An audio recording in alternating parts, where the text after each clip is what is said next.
In the vast and varied library of the Bible, there is one book that feels jarringly modern, a voice that echoes not from a dusty scroll, but from the restless heart of contemporary existence. It is the Book of Ecclesiastes, a work of unflinching honesty and existential weight. It dares to ask the question that we so often push to the peripheries of our busy lives. What is the point of it all? The book's narrator, who calls himself Qoheleth, or the teacher, embarks on a profound and often painful investigation into the meaning of life, and his findings are as unsettling as they are ultimately liberating. His journey begins with a haunting refrain, a declaration that sets the tone for everything to follow. Meaningless. Meaningless, says the teacher. Utterly meaningless. Everything is meaningless. This is not the opening we expect from a sacred text. It is raw, cynical, and feels almost nihilistic. The teacher looks at the world, a world he describes as being under the sun, and sees only endless cyclical motion. Generations come and go, the sun rises and sets, the wind blows in circles. Nothing is new, nothing truly changes, and nothing lasts. Determined to find an exception to this grim rule, the teacher launches a series of experiments in living. He first chases wisdom, dedicating himself to study and knowledge. He hopes that in understanding the world he will find purpose. Yet his conclusion is laced with sorrow, as he writes in Ecclesiastes 1:18. For with much wisdom comes much sorrow.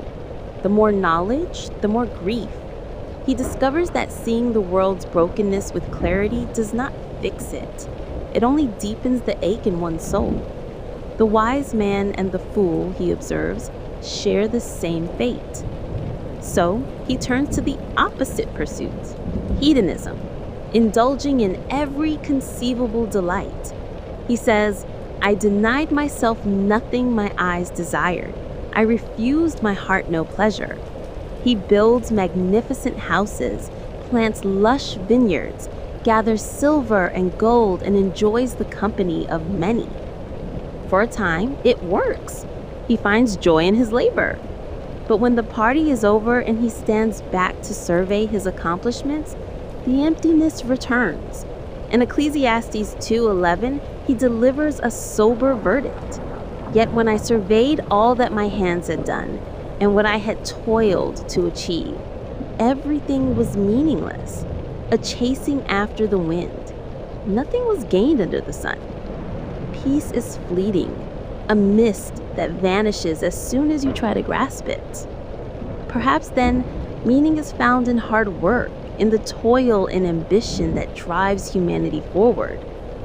The teacher explores this too, only to find that labor is a vexing trap. We work and strive, accumulating wealth and success, only to leave it behind for someone else, who may or may not deserve it. The anxiety of it all gnaws at him. What do people get for all the toil and anxious striving with which they labor under the sun? All their days, their work is grief and pain. Even at night, their minds do not rest. This, too, is meaningless. The core of his despair is a profound meditation on mortality. The great, unmovable obstacle to all human endeavor is death. It is the great equalizer, the final negation of all our striving. He observes with brutal clarity in Ecclesiastes 9:2. All share a common destiny, the righteous and the wicked, the good and the bad, the clean and the unclean. As it is with the good, so with the sinful. No matter how wisely or foolishly, how virtuously or wickedly we live, we all end up as dust. This knowledge renders our frantic search for a lasting legacy under the sun utterly futile. And yet, just as the reader is about to sink into the depths of this existential dread, the teacher pivots. He does not offer a cheap or easy answer, but a subtle and profound shift in perspective. Having demonstrated that ultimate, lasting meaning cannot be manufactured through wisdom, pleasure, or work, he begins to point toward a different way of being. The meaning of life, he suggests, is not a grand prize to be won at the end of a quest. It is a gift to be received in the present moment. This is where the book's true beauty begins to shine. Amidst his laments, the teacher repeatedly returns to a simple, humble conclusion. We see it in Ecclesiastes 3:12 through 13. I know that there is nothing better for people than to be happy and to do good while they live, that each of them may eat and drink and find satisfaction in all their toil. This is the gift of God. He is not contradicting his earlier point about the vanity of toil. Rather, he's saying that while the ultimate outcome of our labor is out of our hands, the ability to find joy in the process, to savor a meal, to appreciate a day's work, is a direct gift from God. Meaning is not in the destination. It is in the daily journey, accepted with gratitude. This idea is framed by one of the most famous passages in all of literature. The poem in chapter 3 that begins, "There is a time for everything and a season for every activity under heaven." This is more than a beautiful ode to the rhythms of life. It is a surrender to a divine order that we cannot control. We cannot force a time for laughing when it is a time for weeping. We cannot build when it is a time to tear down. Our attempts to control life and wring a permanent sense of meaning from it are futile because we are not in charge. True wisdom is not about mastering life, but about discerning the season we are in and living appropriately within it. The teacher gives us a clue as to why we feel this constant, aching dissatisfaction with the temporary.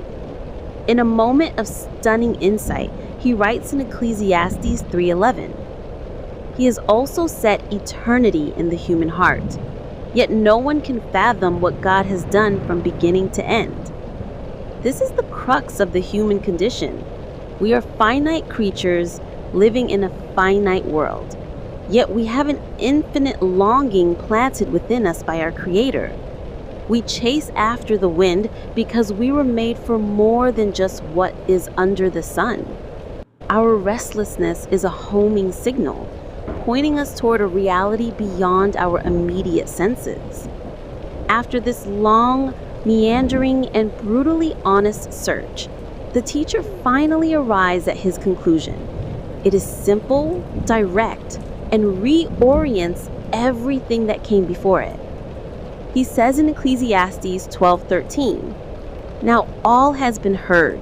Here is the conclusion of the matter.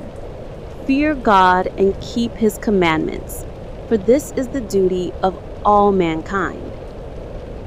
After stripping away all the false idols of human achievement, the one thing left standing is God.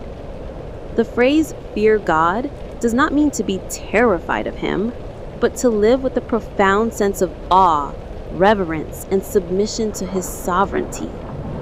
The meaning of life, according to Ecclesiastes, is not found by looking inward at our desires or outward at our accomplishments. It is found by looking upward. It is about recognizing our limits and God's limitlessness. It is about ceasing our frantic chasing after the wind and instead learning to walk with God through every season. The book frees us from the crushing burden of creating our own meaning and invites us to discover it in the simple gifts of daily life received from the hand of a mysterious but sovereign Creator. It is the quiet joy of a life lived in the presence of the eternal.